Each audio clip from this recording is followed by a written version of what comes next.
ശ്രീ രാഷ്ട്രപതി കേരളത്തിൽ വന്നപ്പോൾ തന്നെ ഒരു സുരക്ഷാ വീഴ്ചയുടെ സംഭവങ്ങളൊക്കെ വലിയ ചർച്ചയായതാണ്.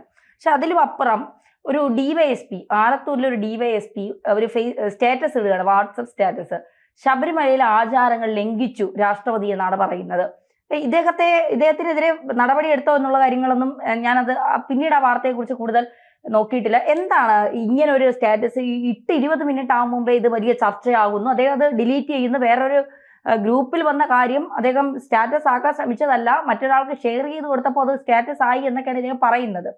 അപ്പോ ഇതിൽ യാഥാർത്ഥ്യമുണ്ടോ? അതായത് ഈ ആലത്തൂർ ഡിവൈഎസ്പി ആയിട്ടുള്ള എം മനോജ് കുമാറാണ് ഈ സ്റ്റാറ്റസ് ഇട്ടത്. അപ്പൊ ഈ സ്റ്റാറ്റസ് എന്താണെന്നുള്ളത് ഞാനൊന്ന് പറയാം. അതായത് ആരെയും, അതായത് വാട്സാപ്പ് സ്റ്റാറ്റസിൽ പറയുന്ന വ്യക്തിക്കായിട്ട് ആരെയും തടയരുത്, ആർക്കും VIP പരിഗണന നൽകരുത്, വാഹനത്തിൽ മല കയറ്റരുത് തുടങ്ങിയ കോടതി വിധികൾ കാറ്റിൽ പറത്തി എന്ന് തുടങ്ങുന്ന സ്റ്റാറ്റസാണ് ഈ വിവാദത്തിനിടെ.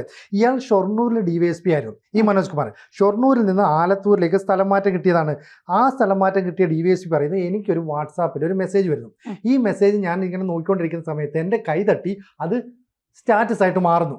കൈതട്ടി എങ്ങനെയാ സ്റ്റാറ്റസ് ആവും? നമ്മൾ സ്റ്റാറ്റസിന്റെ ഇതിൽ ക്ലിക്ക് ചെയ്താലല്ലേ അതാവും. അതെ, ഈ DYSPയുടെ വേർഷനാണ് ഇത്. ആരെക്കുറിച്ചാണ് പറയുന്നത്? ഇന്ത്യയുടെ പ്രഥമ പൗര, അതായത് രാഷ്ട്രപതി ഇന്ത്യയിൽ സന്ദർശനത്തിൽ വരുന്നു. ഇന്ത്യയിൽ എന്ന് പറഞ്ഞാൽ കേരളത്തിൽ ശബരിമല പോലെ ഒരു പരിപാവനമായ ക്ഷേത്രത്തിൽ വരുന്നു. ഇപ്പോൾ ശബരിമല ഒന്നാമത് വിവാദത്തിൽ മുഴുകി നിൽക്കണം. ഈ വിവാദത്തിൽ മുഴുകി നിൽക്കുന്ന സമയത്ത് ഈ ശബരിമലയിൽ വന്ന രാഷ്ട്രപതിയെക്കുറിച്ച് ഇത്തരത്തിലൊരു സ്റ്റാറ്റസ് ഇടുന്നത് വളരെ ആലോചിച്ചുറപ്പിച്ച പോലെ എന്നുള്ളതാണ് ഇപ്പോൾ BJP ഉൾപ്പെടെ ഉന്നയിക്കുന്ന ആരോപണം. കാരണം എന്താണെന്ന് വെച്ചാൽ, കടമ്പഴിപ്പുറം എന്ന് പറയുന്ന ഒരു മേഖല ഉണ്ടാവുള്ളൂ. കടമ്പഴിപ്പുറത്തെ CPMന്റെ ലോക്കൽ കമ്മിറ്റി അംഗമായിരുന്നു ഈ മനോജ് കുമാർ. അദ്ദേഹം പിന്നീട് അവിടുത്തെ ഒരു സഹകരണ ബാങ്ക്, അതായത് കോപ്പറേറ്റീവ് സൊസൈറ്റി ഉണ്ടല്ലോ, അതിൽ ജീവനക്കാരനായിരുന്നു. അതിനുശേഷം അവിടെ പോലീസിലേക്ക് പോയത്. ആ സമയത്തൊക്കെ സജീവ CPM പ്രവർത്തകനായിരുന്നു. ഇപ്പോൾ ശബരിമലയുമായി ഉണ്ടായ വിവാദത്തിൽ CPM പ്രതിക്കൂട്ടിൽ നിൽക്കുന്നു. അങ്ങനെ ഒരു സ്ഥലത്തേക്ക് BJPയുടെ നോമിനിയായിട്ടുള്ള രാഷ്ട്രപതി ദ്രൗപദി മുർമു എത്തുന്നു. ദ്രൗപദി മുർമു എത്തുമ്പോൾ ഇത്തരത്തിലുള്ള ആചാര ലംഘനം നടന്നു. ഇതിനകത്ത് മറ്റു ചില കാര്യങ്ങൾ കൂടി പറയുന്നു. ഇദ്ദേഹം പറയുന്നത് എൻ്റെ പോസ്റ്റ് അല്ലെന്ന് പറയുന്നുണ്ട്. പള്ളിക്കെട്ട് നേരിട്ട് മേൽശാന്തി ഏറ്റുവാങ്ങി തിരുനടയ്ക്ക് വെച്ചു. യൂണിഫോം ഇട്ട സെക്യൂരിറ്റി 18ാം പടി ചവിട്ടി പല വിധത്തിലുള്ള ആചാര ലംഘനങ്ങൾ നടത്തി. ഇന്ത്യൻ പ്രസിഡന്റും ഉദ്യോഗസ്ഥരും ഇതൊക്കെ നടത്തിയിട്ടും സംഘികളും കോൺഗ്രസും നാമജപ യാത്ര നടത്തിയില്ല. അതൊരു വലിയ പോയിന്റ് അല്ലേ? അപ്പൊ ഇതിനകത്ത് നാമജപ യാത്ര നടത്തിയില്ല എന്ന് DYSP റാങ്കിലുള്ള ഒരു ഉദ്യോഗസ്ഥൻ പറയുന്നതും പഴയ നാമജപ യാത്രയും കൂടെ ഒന്ന് കണക്ട് ചെയ്ത് നോക്കി അല്ലേ? തീർച്ചയായിട്ടും ഒരു DYSPക്ക് ഇങ്ങനെ ഒരാൾ എഴുതി എന്തോ ഗ്രൂപ്പിൽ വന്നത് അദ്ദേഹം എടുത്ത് ഷെയർ ചെയ്തെന്നാണ് പറയുന്നത്. അന്ന് എന്തിനാണ് നാമജപ ഘോഷയാത്ര നടത്തിയത്? ആചാര ലംഘനം നടന്നു എന്ന് പറഞ്ഞുകൊണ്ടാണ്. ശബരിമലയിൽ സ്ത്രീകളെ കയറ്റുന്നു, അതിന് CPM കൂട്ടുനിൽക്കുന്നു. സർക്കാരാണ് പറയുന്നത് പെണ്ണുങ്ങൾക്ക് വേണമെങ്കിൽ ശബരിമലയിൽ കയറാം. അന്ന് ആചാരം സംരക്ഷിക്കണമെന്ന് പറഞ്ഞുകൊണ്ടാണ് അമ്മമാരടക്കം സ്ത്രീകളടക്കം നാമജപ ഘോഷയാത്രയുമായി തെരുവിലിറങ്ങിയത്. ആ നാമജപ ഘോഷയാത്ര ഇപ്പോൾ ആചാരം ലംഘിച്ചു എന്ന് പറഞ്ഞുകൊണ്ട് രാഷ്ട്രപതിക്കെതിരെ നടത്തണം എന്നുള്ള ഒരു ആഹ്വാനമല്ലേ ഇതിലൂടെ നമ്മൾ മനസ്സിലാക്കേണ്ടത്? അതൊരു പോലീസ് ഉദ്യോഗസ്ഥനാണ് DYSP റാങ്കിലുള്ള അല്ലെ? ഇതിനകത്ത് പറയുന്ന മറ്റു കാര്യമുണ്ട്. ഉയർന്ന പോലീസ് ഉദ്യോഗസ്ഥന്റെ പേരുള്ള സ്റ്റാറ്റസ് സംബന്ധിച്ച് വകുപ്പ് തല അന്വേഷണം നടത്തും എന്നാണ് സൂചന വരുന്നത്. പക്ഷേ BJP സംഘപരിവാർ സംഘടനകൾ ഇത് വളരെ ഗൗരവത്തോടെ എടുത്തിട്ടുണ്ട്. ഇദ്ദേഹം പറയുന്നത് വാട്സാപ്പിൽ ലഭിച്ച സന്ദേശം അബദ്ധത്തിൽ സ്റ്റാറ്റസ് ആയതാണെന്നാണ് പറയുന്നത്. ഇത് കണ്ട് സഹപ്രവർത്തകർ അറിയിച്ചപ്പോൾ തന്നെ നീക്കം ചെയ്തു. പക്ഷെ അതിനു മുമ്പ് ചിലർ സ്ക്രീൻഷോട്ട് എടുത്ത് പ്രചരിപ്പിച്ചു. പക്ഷെ ഇതിനകത്ത് പറയുന്ന ഒരു കാര്യമുണ്ട്. ദ്രൗപദി മുർമു അവിടെ വരുമ്പോൾ ദ്രൗപദി മുർമുവിന് ശബരിമലയിലെ ആചാരങ്ങൾ പൂർണ്ണമായിട്ടും അറിയില്ല. അദ്ദേഹത്തിന്റെ കൂടെ വരുന്നവരോ അല്ലെങ്കിൽ ശബരിമലയിലുള്ള മറ്റു ഉദ്യോഗസ്ഥരോ ഒക്കെയാണ് അവരെ പറഞ്ഞു മനസ്സിലാക്കുന്നത്. ഇപ്പോൾ രാഷ്ട്രപതി ഈ പമ്പയിൽ നിന്ന് സന്നിധാനം വരെ വാഹനത്തിൽ പോകുന്നു എന്ന് പറയുമ്പോൾ അവരുടെ സുരക്ഷ 140 കോടി ജനങ്ങളുള്ള ഒരു രാജ്യത്തിന്റെ പ്രഥമ പൗരയാണ്. അവർക്ക് സുരക്ഷ ഉറപ്പാക്കുക നമ്മുടെ ഈ സേനാ വിഭാഗങ്ങളുടെ ചുമതലയാണ്. അപ്പോൾ ചില സാഹചര്യങ്ങളിൽ അവരെ അങ്ങനെ അവിടെ എത്തിക്കേണ്ടി വരും. അപ്പോൾ അവിടെ ആചാര ലംഘനം നടന്നോ? അവിടെ ആചാര ലംഘനം ഒന്നും പറയാൻ പറ്റില്ല. കാരണം ഇത്തരത്തിലുള്ള ഉയർന്ന സെക്യൂരിറ്റി കൊടുക്കേണ്ട രാജ്യത്തിൻ്റെ തലവൻ എന്ന ആ പദവിയിലിരിക്കുന്ന ഒരാൾ. അപ്പോൾ അങ്ങനെയുള്ള ഒരാളെ കുറിച്ച് കേരളം പോലെയുള്ള ഒരു സംസ്ഥാനത്തിൻ്റെ ഒരു പോലീസ് ഡിപ്പാർട്ട്മെൻറ്റിൽ ഒരു ഉദ്യോഗസ്ഥനാണ് പറയുന്നത്. ഈ ഇന്ത്യൻ പ്രസിഡന്റ് അധികാര പദവി എന്ന് ആലോചിച്ച് നോക്കിയേ. നമ്മുടെ 3 സൈന്യങ്ങളുടെ, അതായത് കരസേന, വ്യോമസേന, നാവികസേന, 3 സേനകളുടെയും സർവ്വ സൈന്യാധിപ ഇന്ത്യൻ പ്രസിഡന്റാണ്. അതായത് ഇന്ത്യൻ പ്രസിഡന്റിന് ഒറ്റ ഓർഡറിലൂടെ വേറെ ഏതെങ്കിലും രാജ്യത്തെ ആക്രമിക്കാനോ അല്ലെങ്കിൽ ആക്രമണത്തെ ചെറുക്കാനോ ഒക്കെ ഉള്ള നിർദ്ദേശം ഈ 3 സേനകൾക്കും കൊടുക്കാം. ഇന്ത്യൻ പ്രധാനമന്ത്രിക്ക് പോലും അത് കഴിയില്ല. അപ്പൊ കര, വ്യോമ, നാവിക സേനയുടെ സർവ്വസൈന്യാധിപയായ രാഷ്ട്രപതിയെയാണ് കേരളം എന്ന് പറയുന്ന ഒരു സംസ്ഥാനത്തെ പോലീസ് ഡിപ്പാർട്ട്മെന്റിലെ ഒരു ഉദ്യോഗസ്ഥൻ ഇത്തരത്തിലുള്ള വിമർശനം ഉന്നയിച്ചിരിക്കുന്നത്. ഈ വിമർശനം ശരിയാണോ എന്ന് പരിശോധിക്കേണ്ടതുണ്ട്.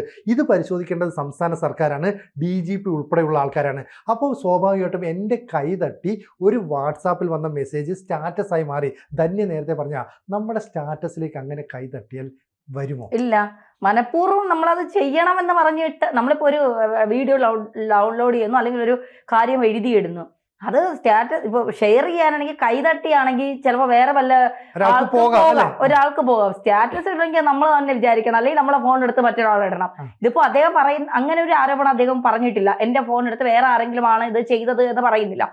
കൈതട്ടി അതങ്ങ് സ്റ്റാറ്റസ് ആയി പോയി. എന്നിട്ട് 20 മിനിറ്റ് അതവിടെ കിടക്കി, 20 സെക്കൻഡോ 20 മിനിറ്റോ 20 മിനിറ്റ് അതവിടെ കിടക്കുകയും ചെയ്തു. അപ്പൊ കാണേണ്ടവർ കാണട്ടെ, വിമർശിക്കേണ്ടവർ വിമർശിക്കട്ടെ, അറിയേണ്ടവർ അറിയട്ടെ എന്നുള്ള ഒരു നീക്കം അദ്ദേഹത്തിന് ഉണ്ടായിരുന്നു. അത് തന്നെയാണ് അദ്ദേഹം ഇവിടെ നടത്തിയത്. ഇതിലെ മറ്റൊരു പ്രധാനപ്പെട്ട കാര്യം, ഇപ്പൊ സ്നിച്ച് പറഞ്ഞതുപോലെ രാഷ്ട്രത്തിന്റെ അല്ലെങ്കിൽ 140 കോടി ജനങ്ങളുടെ പ്രഥമ അല്ലെങ്കിൽ അവര് 140 കോടി ജനങ്ങൾ പുറകിൽ നിൽക്കുമ്പോൾ മുന്നിൽ നിൽക്കുന്ന ഒരാളാണ് ഇന്ത്യൻ രാഷ്ട്രപതി എന്ന് പറയുന്നത്. ആ ഇന്ത്യൻ രാഷ്ട്രപതി വരുമ്പോൾ പറയുകയാണ്, രാഷ്ട്രപതി ആചാരം ലംഘിച്ചതിന്റെ പേരിൽ രാഷ്ട്രപതി കേരളത്തിൽ ഉള്ളപ്പോൾ എന്തുകൊണ്ടാണ് നിങ്ങൾ നാമജപ ഘോഷയാത്ര നടത്താത്തത്, ആചാരം ലംഘിച്ചു എന്ന് പറഞ്ഞിട്ടുണ്ട്. അപ്പോൾ ഒരു കലാപ ആഹ്വാനം കൂടി ഇയാൾ അതിലൂടെ നടത്താൻ ശ്രമിക്കുന്നുണ്ട് എന്നുള്ളതൊരു യാഥാർത്ഥ്യമാണ്. അത് തിരിച്ചറിഞ്ഞുകൊണ്ട് എന്തുകൊണ്ട് ഇയാളെ ഇപ്പോഴും സർവീസിൽ തുടരാൻ അനുവദിക്കുന്നു?